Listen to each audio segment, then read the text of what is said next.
Hello everybody, welcome to this week's edition of The Verdict. So we could probably call it the Cazoo Verdict. For all of our attention will be on what happened at Epsom on Friday and on Saturday as well. We will digress to Kempton for one little race of particular interest, but it's Epsom where we will concentrate and start off with the Cazoo Derby. This was how they bet. Bolshoi Ballet was a strong favourite. He was 11-8. He did touch 6-4, but he was well backed. Hurricane Lane for Charlie Appleby 6-1. John Leaper 8-1. Max Sweeney for Jim Bolger was 8-1. One ruler 17-2. 14th third realm. And the money horse late on was Adayar, who was backed into 16-1 from 40s. And that money proved to be very shrewd indeed, for he was an easy winner of the Cazoo Derby. Let's take it now and focus on what happened at the start, because he jumped out of stall number 1, the Coffin Box. The last Derby winner to win from 1 was, of course, Oath. Now, what does Adam Kirby do? Well, he has to burn him up a little bit going up the hill. You don't want to use too much going up the hill. And he wasn't helped just at that point because Adayar missed the break a little bit. He's such a big horse, he almost got stuck in the stalls. And he had to be rousted along vigorously by Adam Kirby to try and get a good position. What Adam wanted to do was try and just sneak in behind the leaders, tuck him in, and then get him switched off. So he had to run quite hard in the early part of the race, but he soon settled. Now, just as they pan to the right with Gear Up in front, he's able to just tuck in. Gear Up will come across him in a moment, and then he relaxes and settles against the rail, and he gets into a tremendous rhythm of this horse. And at this point, Adam Kirby, you can see there, he's just been able to take a pull on him, just see his head going from side to side, and he's just easing him down. And the fractions here were quite steady. They went through furlongs just over 14 seconds here and then down the hill, and it really picked up then in the home straight. Overall, the course track sectionals tell us that this was an even gallop.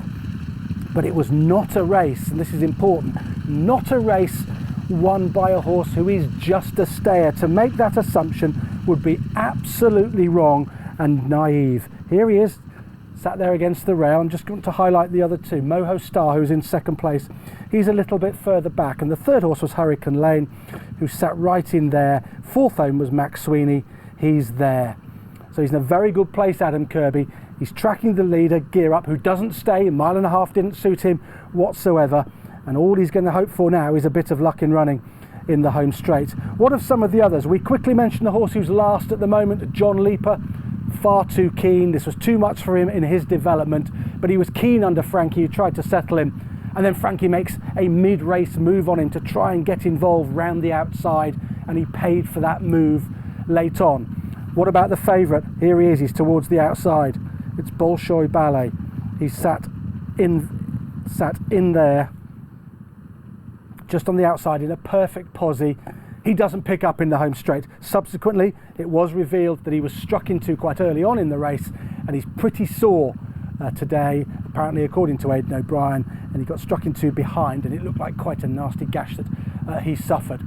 They swing down the hill then, and they come towards Tattenham Corner. They're beginning to pick up the pace, and as they do, let me touch on the overall time. It's pretty good, 2 minutes 36.85. In the conditions, which were much better than on the Friday, it had definitely dried out considerably. That was a pretty good time, and it suggests that this is a better than average renewal of the Epsom Derby. Now, Adam Kirby's got the run that he desired. He's got through the inside, and this horse is going to pick up in grand style. Now, when we watched this the first time through, I was here in the studio and I thought, look at him, he's outstaying them, he's galloping on resolutely, and nothing else is getting the trip as well as him. I was totally wrong. The course track sectionals say that he fired from the 3 to the 2 pole, there's the 2 pole, a furlong of 11.31. That's not a fraction at that stage of a race of a roundy-poundy stayer. That's the fraction of a fast horse, a horse who can really accelerate. He might look like a stayer because he's big and he's strong, he's got a rounded action, but he's not just a stayer. Yes, he gets a mile and a half really well, but he's also got loads and loads of speed, and he showed that with that one individual furlong. It was a superb furlong that he fired. Let's just have a, there he goes, as he crosses the line, let's just stop him there, and I'll just put that in for you so you can just take that in and understand what he achieved between the 3 and the 2. 11.31. And his last 4 furlongs, each individual furlong, he dipped under 12 seconds. Whoa, this is no slow horse. People afterwards are saying, oh, he's nailed on for the ledger, this fella. Well, he probably would be because he stays really well. But he's got speed. He could be nailed on for a King George and slightly better races at 1.5 miles. He's a very, very good horse. And we shouldn't underestimate this performance because some of the others disappointed. Max Sweeney was disappointing. Grand too quick. Bolshoi Bally struck into.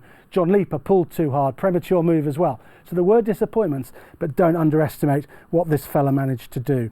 Let's have a look at what Adam Kirby did. This is an excellent overhead, and we'll see that he's going to look for a run here, right up the inside. Now, he could have sat and waited and tried to get through there, but he's lucky because Gear Up just comes off the rail a little bit, and Adayar says, I'm coming through, Gear Up. You're smaller than me. I'm a big Frankel, and I'm going to push you out of the way, and I'm going to get in that gap. And Gear Up probably thought to himself, I don't want to take on this fella. And this guy went through there, and then he accelerated.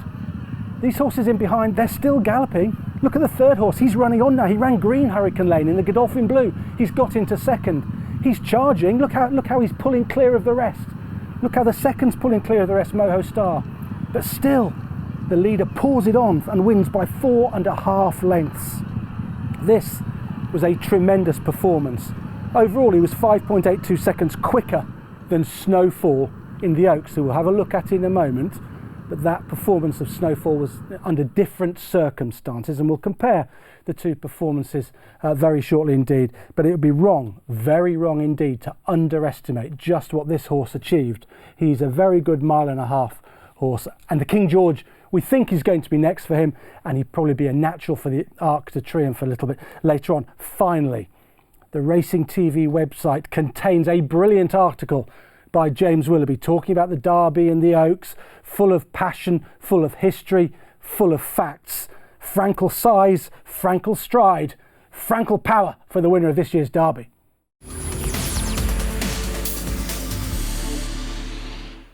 The Oaks and the Derby are very much worthy of comparison, even though they were run on different days, under different conditions.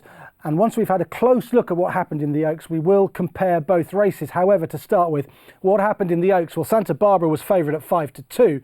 Dubai Phantom was very well backed for Mark Johnson, 4-1 from 15-2. Snowfall, Frankie Dettori, 11-2, not unsupported. Adayar, 6-1, and it was 10-1.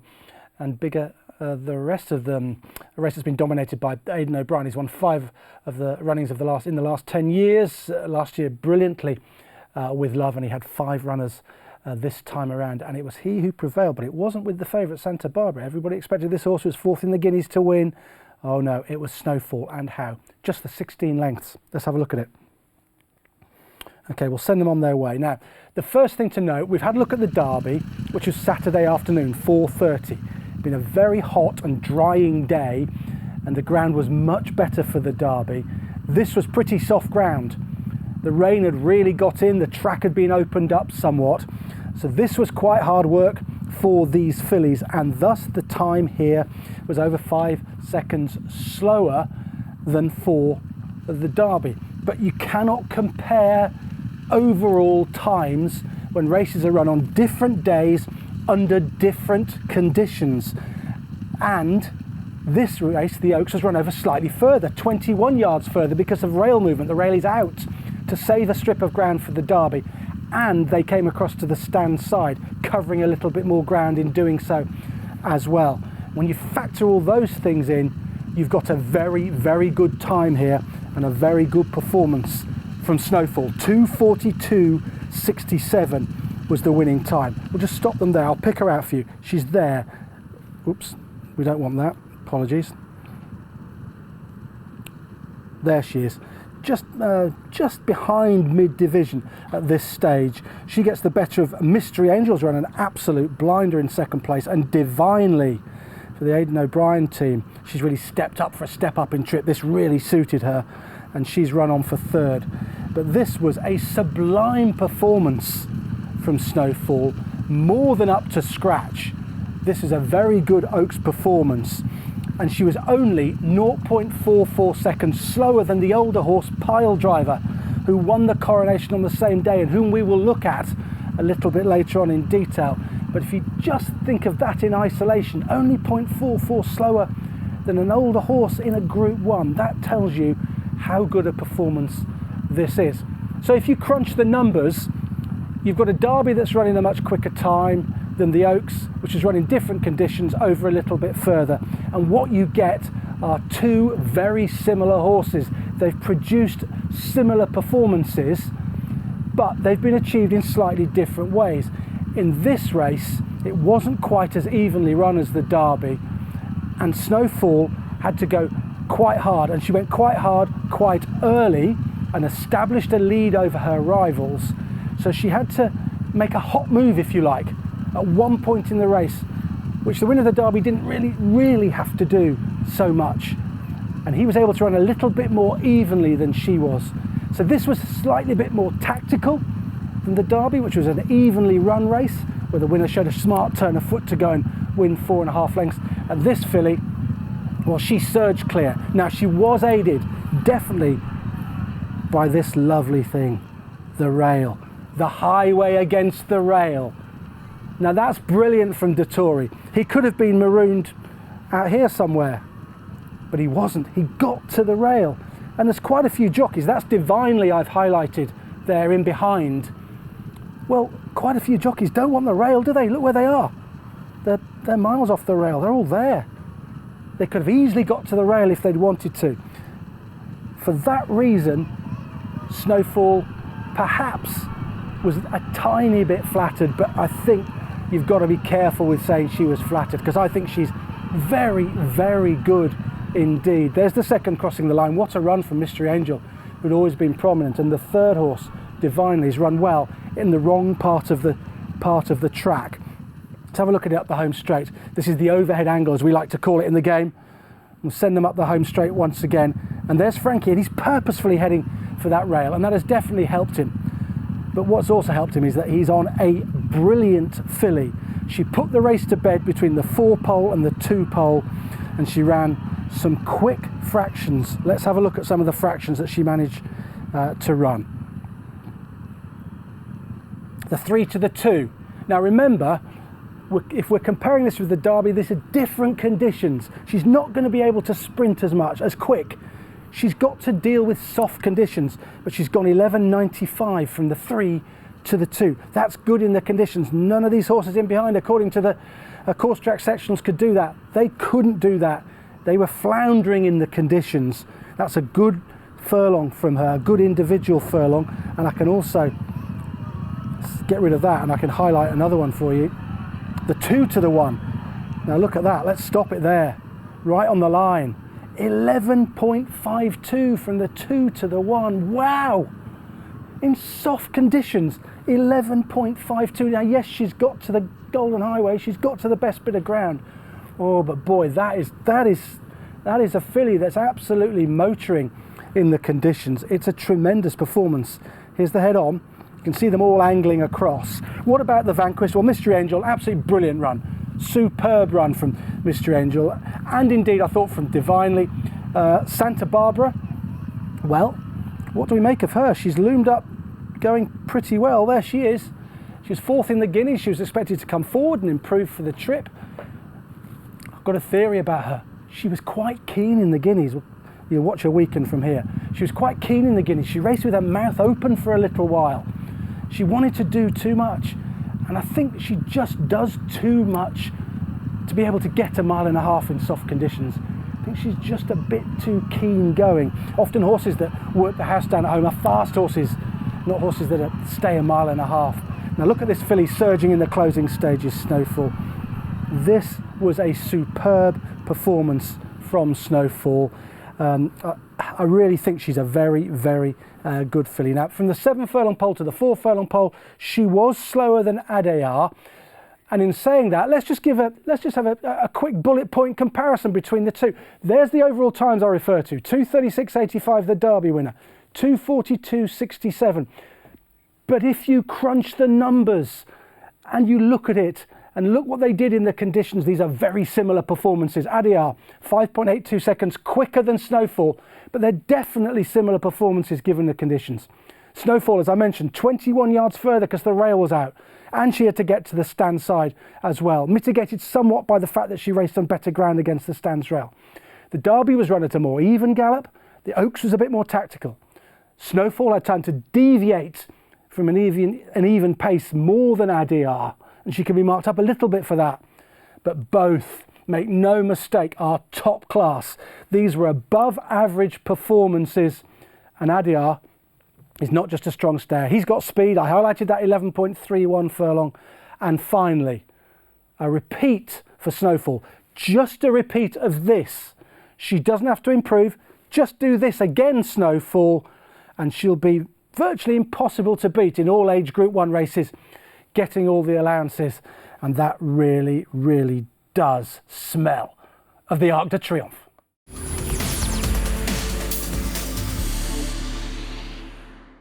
If you can't myth bust here on the verdict, you can't do anything really. We've already dispelled one myth a little bit earlier on when we looked at the Derby. For the winner, who was really impressive, an above average winner, beat a maiden. Plenty will say, what did he beat? I say, ask not what a horse beat, but how fast did that horse run? That's that myth done with. Let's get another one sorted out here as we go to the Princess Elizabeth Stakes.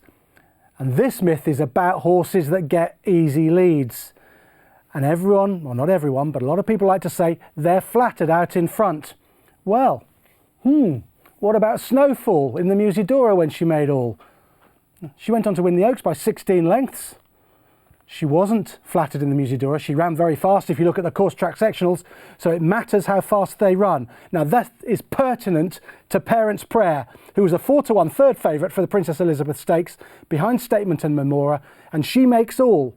And the temptation is to say, it's just an easy lead.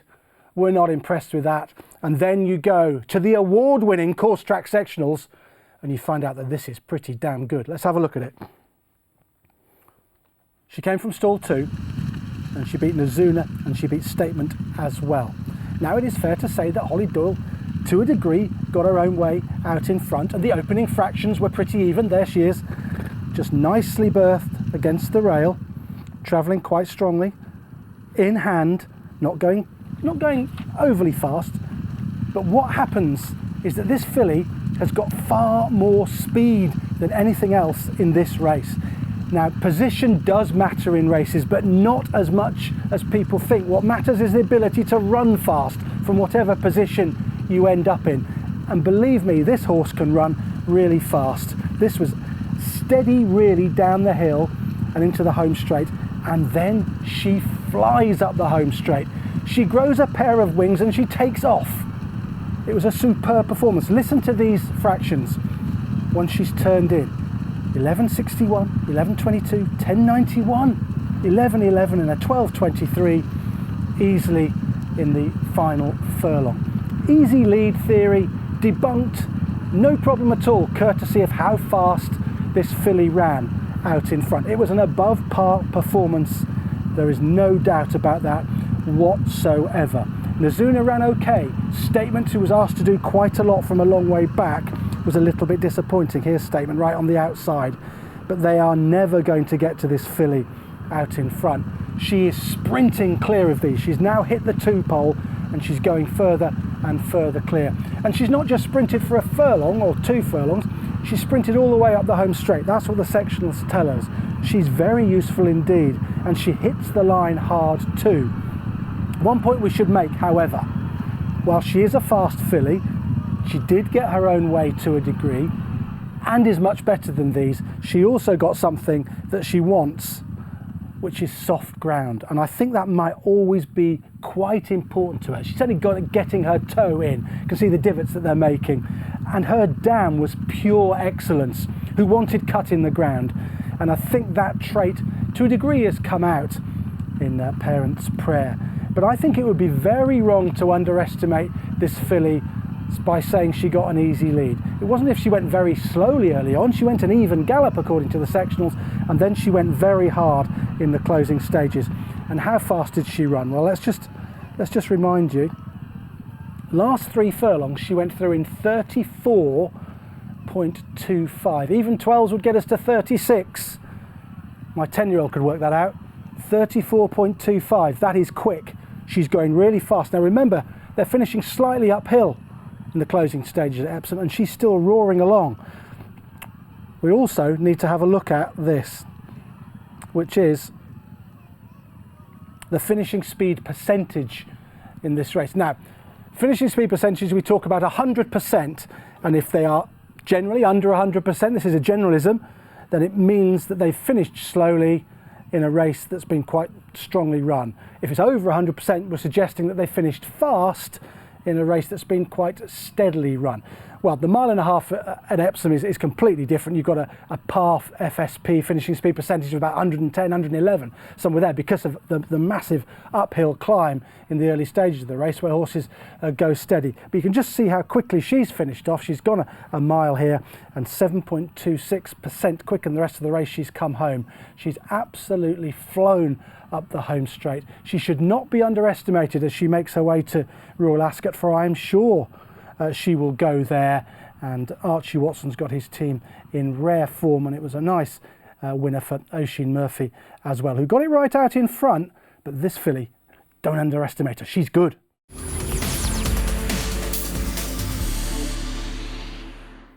Here on The Verdict, we're going to take a little bit of time out from the Cazoo Derby Festival, because I just want to take you to Kempton last week for a novice stakes, and it was over 1.5 miles, and it's won in a very fast time by Manobo, at 4-11 favourite, and he was very strong in the market. 4-1 Mr Curiosity and Gouloir 17-2. Mr Curiosity finished second. They don't matter. It's all about Manobo. Let's have a look at what happened here. We'll take it from the home turn. He's on the outside in the Godolphin Blue. He's going very well at this stage. He was slowly away, and he went in snatches a little bit through the contest, but he surges clear in the closing stages, and this is a very good horse. To a degree, it's unfortunate that he's already been gelded, so that reduces some of his opportunities when he becomes a pattern race performer, for which I am sure he will be. He's a really good horse, and get this is the pertinent point, 'cause as we've been looking at the Derby Festival, he beat the Derby second, Moho Star, at Newbury on his debut, and he beat him by just over a length. This is his second start, and he's improved on what he did at Newbury in firing clear of his rivals here under William Buick in tremendous style, and he wins eased down. This is very, very good for Manobo. He is a pattern race performer, make no doubt about it whatsoever, and there's more to come from him. He was green, he was on and off the bridle, he was intimidated by Mr Curiosity, but yet he picked up and ran hard and true all the way to the line, and he did so in that time, 2:35.53. That's not a bad time at all over this trip for a young green horse, and there's going to be a fair bit more to come from this fella. Just watch him move. Hits the ground a little bit hard, but we know he's effective on turf already, beating the Derby second, who certainly improved Moho Star when he was second in the Derby. There's no doubt about that. He improved for the trip. But this fella, he's 2 from 2 now, and I think he's very well worthwhile putting in your trackers, which you can find on the Racing TV website, of course. Remember the name, Manobo, because he will be running in group races by the end of the season. Let's have a look at the Coronation Cup now, Group 1, part of the British Champions Series. It was run on Friday, the 4th of June, when the ground was on the easy side, officially good to soft. 7-4 Al Arzi, a bit weak in the market. 100-30 Japan. Alba Flora was 4-1. Mogul 13-2. Pile Driver 8-1, having been 9s, and Highland Chief 40-1. And it was Pile Driver who wins the day under Martin Dwyer. What a fantastic result for the William Muir team. Congratulations to everybody connected with him. Watch him from stall 3. He got the better of Al Arzi, who jumped from stall 1, and Japan from the outside draw in stall 7. We'll send them on their way now. So what are we to make of this? Of course, we can compare this to a degree with Snowfall, because she won the Oaks on the Friday in a very good time, a time that was almost mirrored this time. so this time was just a bit quicker, 0.44 seconds quicker than the Snowfall, and it was achieved in a different way. This was a bit of a stop-start affair. It was a bit of a strange race, really, but what did happen was that they got racing quite a long way from home, and they also, despite being a bit stop-start, they also went a good enough gallop to produce a decent overall time performance commensurate just about with a Group 1, and it's Piledriver who wins the day. He sat pretty handy, and tactically I think this was a masterpiece for Martin Dwyer. We'll debunk this myth. Oh yes, Martin Dwyer still got it, there's no doubt about that, and he will make a really important move prior to moving into the home straight. Now whilst you look at him sat in second place, look where Al-Azi is. He's here.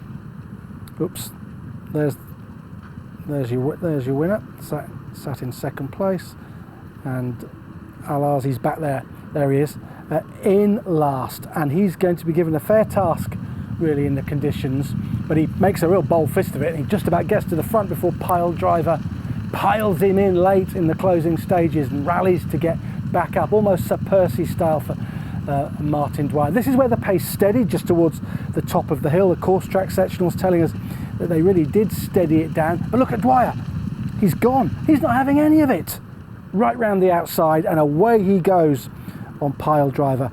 He's off, and in doing so he's established a bit more of an advantage over Al-Azi, who's going to have to work to get along that white line and get to Piledriver in the closing stages. Dwyer doesn't want this pace to slacken, and he goes now and sends his horse from quite a long way out, and you perhaps think, well, he's going to be doing a little bit too much here, but Martin manages to rate him okay. His last 3 furlongs, 37.93, so he had a little bit in the tank towards the end, but they finished a lot more tired in this race than Snowfall did in the Oaks. She's come home stronger through the closing stages, and that's because they got racing here down the hill way before the fillies did in the Oaks, and then the filly Snowfall was much quicker late on. Here comes Al-Azi. Now Jim Crowley's got a bit of a problem here. He's going all right, doesn't want to get there too soon. He wants to time it just right. He has to go for Al-Azi now because Piledriver's not stopping, and now you think he's got him, he's nailed him, and indeed he gets ahead. Oh, but Piledriver's not for stopping. What a game and tough performance this is. Remember how he was balked and badly hampered, gave him no chance in the Derby last year. Well, he's some horse who's gained compensation for that in this performance. Quick look at the head on, because I want to just bring you something here, and this is quite important when we look at the sectionals. Look at Piledriver, last 3 furlongs, 37.93. Look at Snowfall's last 3 furlongs, 35.48 on the same day under the same conditions, and she went across to the far side, and that's because the races were running contrasting styles, producing almost identical times. Snowfall is a filly of immense potential judged on what you see there, but Piledriver, wow, what a racehorse he is, how game and tough he was under Dwyer. A heartwarming success at the Cazoo Derby Festival, which really was a festival for the ages.